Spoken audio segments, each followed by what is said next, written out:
Greg and myself, I just want to say how delighted I am that you were all able to come to the launch of the Camp Deka book.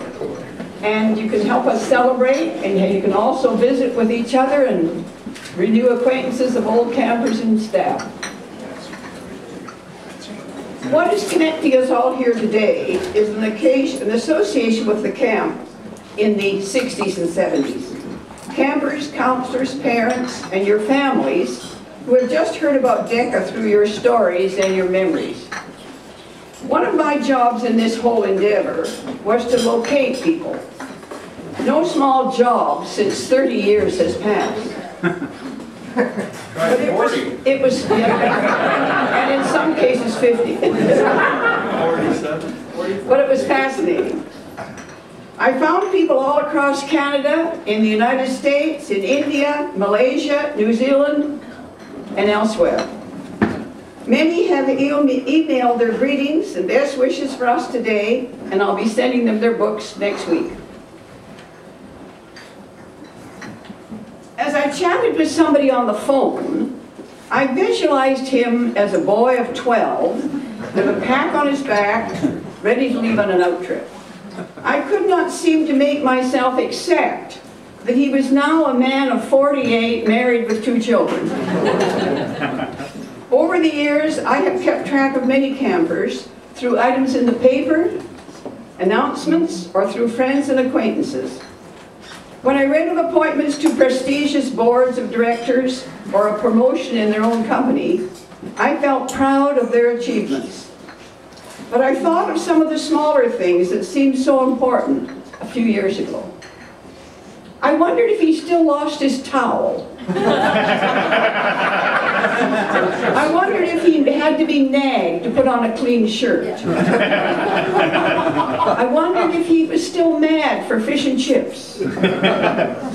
Or did his colleagues know that he swam across the lake when he was only 10 years old?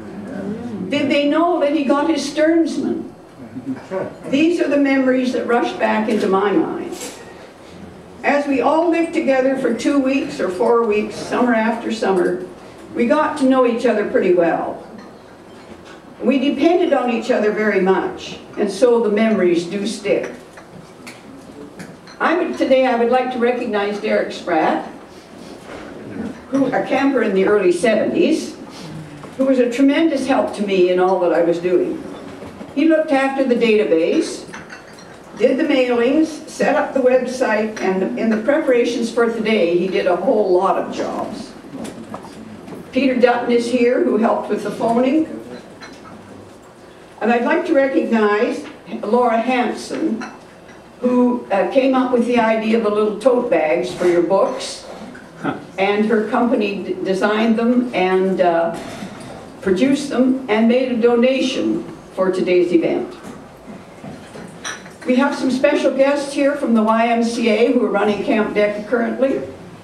We have Ryan, who is the current director of Camp Deka. As Ryan waves his hand. Right there. Oh, there he is down there. And his assistant Annie, she waved her hand. Good.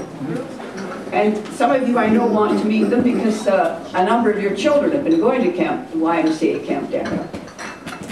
With us also today is another longtime YMCA former camp director, Lorne Bowring, who is a friend of ours, was a colleague of our Lorne, and is going to say a few words about Lorne Brown, Chief Looneyman.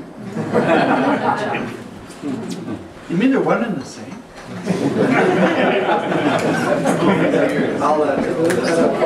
Let me turn the phones over.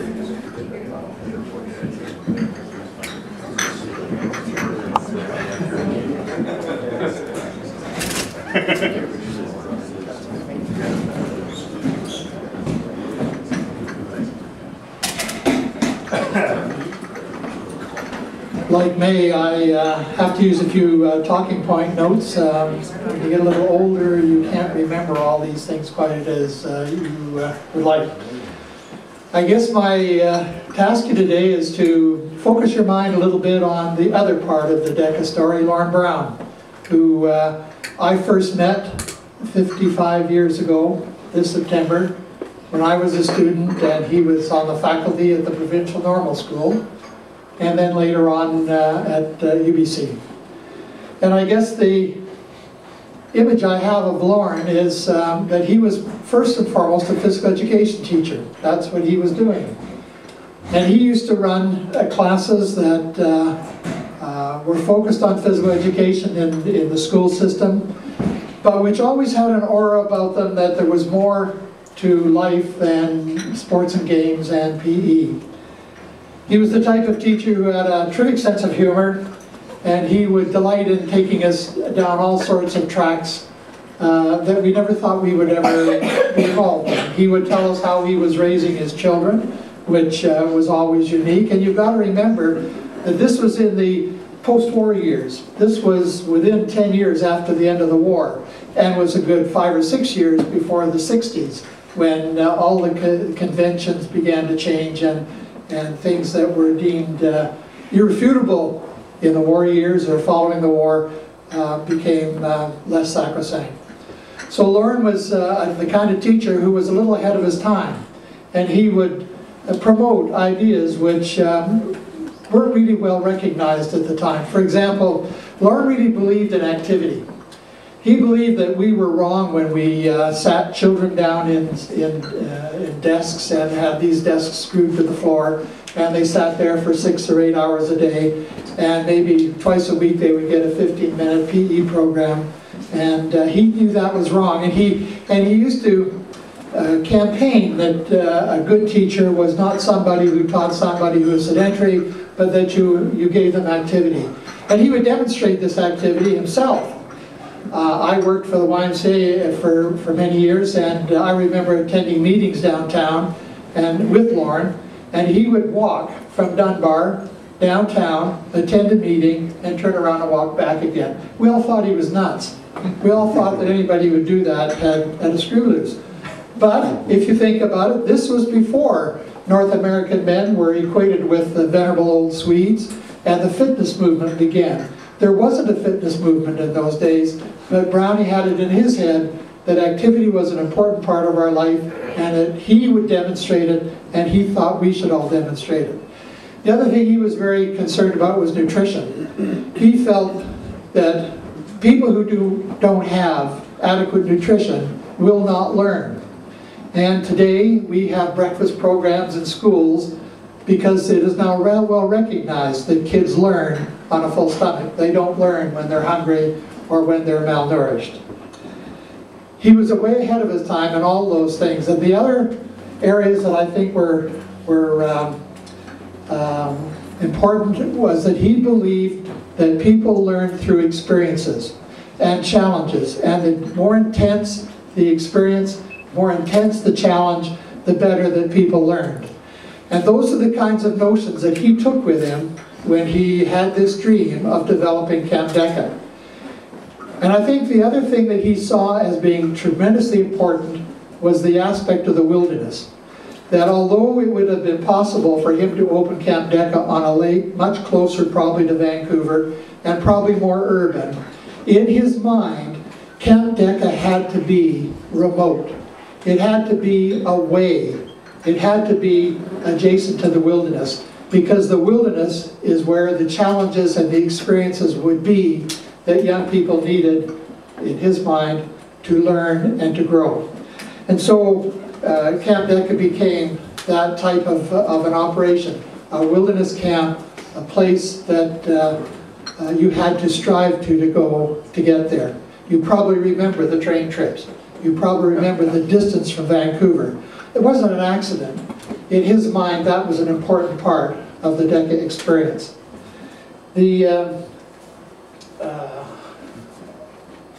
I guess the other part of the Deka experience in his mind was perhaps more spiritual.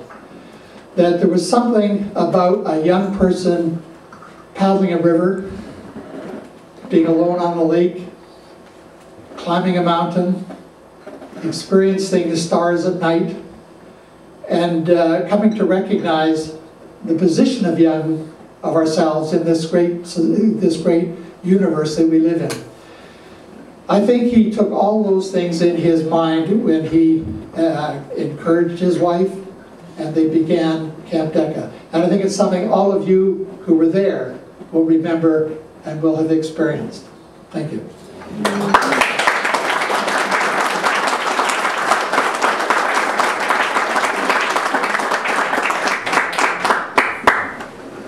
Thanks very much, Lorne, for those words about my dad. I wanted to thank all the people that were involved in the project of creating the Camp Deka book. Of course, I don't need to wear glasses, but I thought just That looks better. just so that those of you that wear glasses wouldn't feel so bad.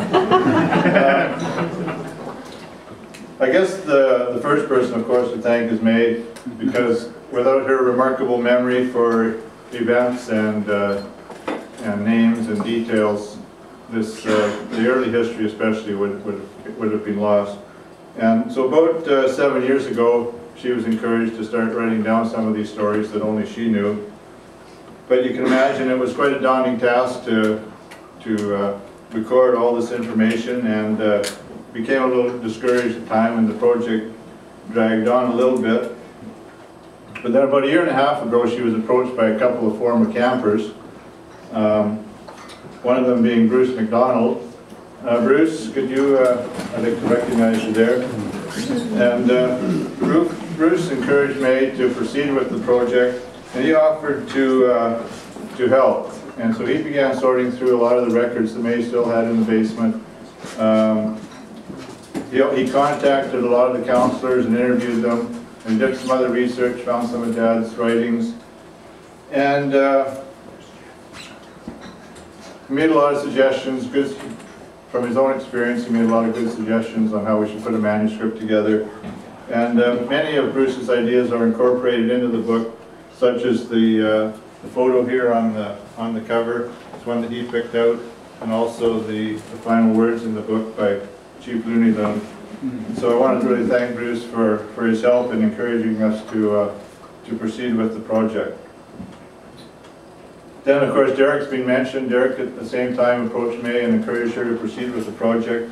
And from his own experience of writing his own memoirs for his family, he offered a lot of encouragement and suggestions and guidelines for us. And Derek set up the website, helped contact many people, and he also sorted through hundreds of slides and formatted them to be ready for publication. So the project was well underway when I, somewhat reluctantly, offered to take the information that was available and along with my own recollections, weave this into a story. And it's mostly in chronologically, and but by the time I got to the mid-70s, I was kind of running out of ideas and inspiration, and so I contacted Rick Bryan, and better known as Tick, and he provided a lot of the stories about singing at camp, because singing was such an important part of the program. And for those of you who haven't seen, where's Tick? Found Tick, and I really want to thank Tick for contributing that part of the book. He also submitted a lot of really nice photographs, and he and May spent hours sorting through some of Dad's slides and picking out ones that we thought would be suitable. So I want to thank Rick for that. Some of you who were at camp in the late 70s, mid-70s would know Suzanne, my wife. We met at the ranch and were married there in 73. Suzanne cooked at camp for 3 years or 4 years, and she was the editor for the book. She was able to offer a little different perspective, and she had many conversations with Lorne, and she's not able to be here today. We're living in Ontario, and it was not possible for her to come out, but I really want to thank her for editing the book and providing me with support and encouraged me to carry on with it. Two other people who submitted some memories as well as some photographs were Rob Hebden. I don't think he's here. I haven't seen Rob or Steve. Is Steve Voorhees? Steve is here. Steve, do you want to? Where's Steve? Thanks a lot, Steve, for the photographs and the stories, which are a really important part of the book. For me, the most rewarding and satisfying part of compiling the story was reading the submissions that many of you sent in. And I think these stories is really what makes the book so special. And on Rick's suggestion, we incorporated as many of these memories and stories as we could. And I want to thank all of you for taking an interest in the project and making it possible. And I think that's what really brings the story of Camp Deka to life, is your stories, many of which are so well written. So I wanted to thank all of you for taking an interest. So by last December, we had what we thought was a final manuscript and these dozens of photographs, and then we didn't know what to do with it. So just by a coincidence, a friend of May's mentioned that her brother had a publishing company. So May and I went out to Langley and met Robert Watson. Robert, would you like to make yourself recognized there? And we met Robert Watson and his art director, Linda Horn. And although they had never been associated with camp directly, they took an interest in the project. And within a week, they'd done some designing and drafted some layout, and we were really pleased with it. They seemed to really capture the spirit of the camp and what the camp is all about. And a lot of the credit for the final product goes to Robert and his team, and I want to thank you, Robert, very much for helping us along the way with that.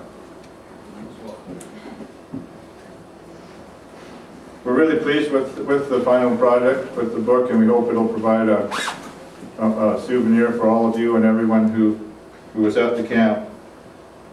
It's hard to believe that it was 50 years ago this spring that the first tent frame was built at Deka Lake, and the sod was turned for the first building, which became the craft shop.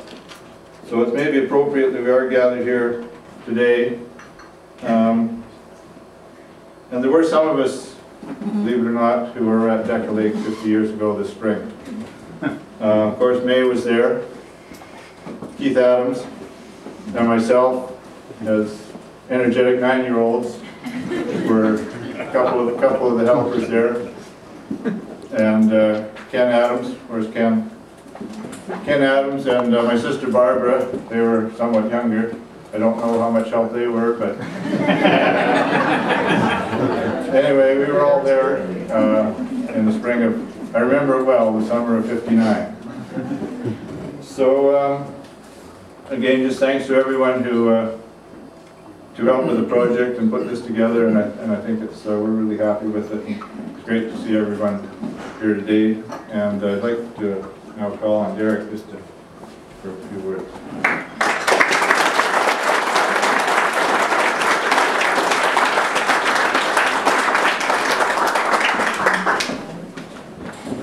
Before I go into my prepared comments, I just wanted to say that, to be clear, we've got a desk that is around the corner in the other room where the books are hiding, and we have it set up so that you can either pay cash or you can write a check, and we will provide you copies with the books. And I was just thinking it would be a great idea to get them autographed by the author and the family members that are here. We kind of need, it's like a high school annual, maybe we can go around and get each other to sign these books. And even to me that's been involved, I think Bruce and I, who sort of we're playing the encouraging, supporting roles, and others, to see the book today, it's pretty great. There's just lots of little surprises even past the last point. I saw some of the drafts, so it's great, and it's been a special occasion in the making. And I have to say that the sun's out, the sun's shining. It was a gift. I was looking at the weather last week, going, oh, you know, spring is not yet springing here in Vancouver, and we've got this beautiful day for the launch, and it's sort of almost a memorial in some ways for Lorne too, because you can't separate Lorne from the camp at all, and it's sort of nice for us to, many years after his passing, to remember him and sort of come together. And I have to say that you know, it's our history, because I know that we all talk about Camp Deka. I refer to it in business context. often when I speak about values and about community and about what I think we should be doing with children in the modern era, getting them back out to nature, becoming aware of nature. And if you read in the green pamphlets that were produced in the mid-60s, the values that Camp Deka has, those are visionary values, and you as a parent and anybody that's in a community role, community leadership role, you read those things today and you say, wow, I mean, that's amazing that 45, 50 years ago that those values were being espoused, and they're more important in many ways today than they were even in the 60s when we were recognizing at that point the threat to the environment and our lack of attachment to nature.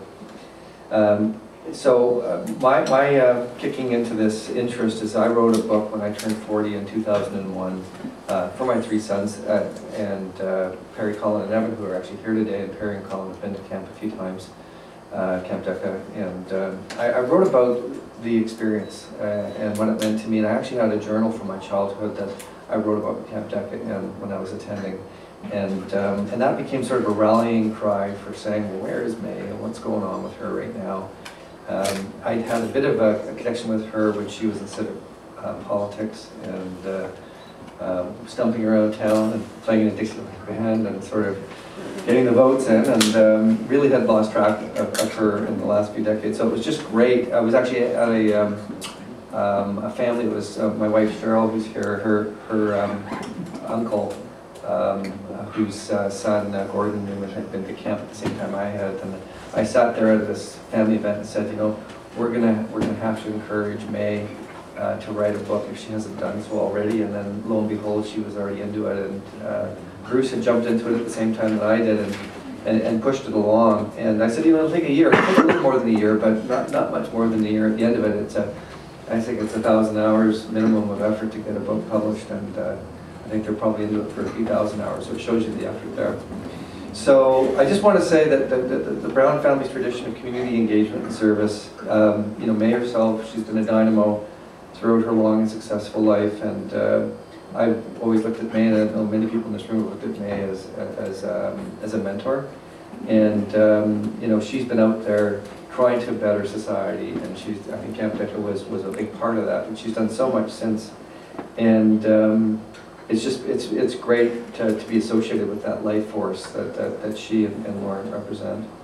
And I just want to say that you know, I think we're all really blessed that we've been able to have this event here today. And I don't have anything more to say other than to remind everybody to get the book and to spread the word around, and to find the people that were not able to connect with us so far, because it takes time to peel back the communication web of intrigue. So I'll update the website further, and I'll put some excerpts from the book in there, and I will have video from today and photos from today, and so we'll build a little reunion page or two, and we'll just keep this thing going. So thank you everyone.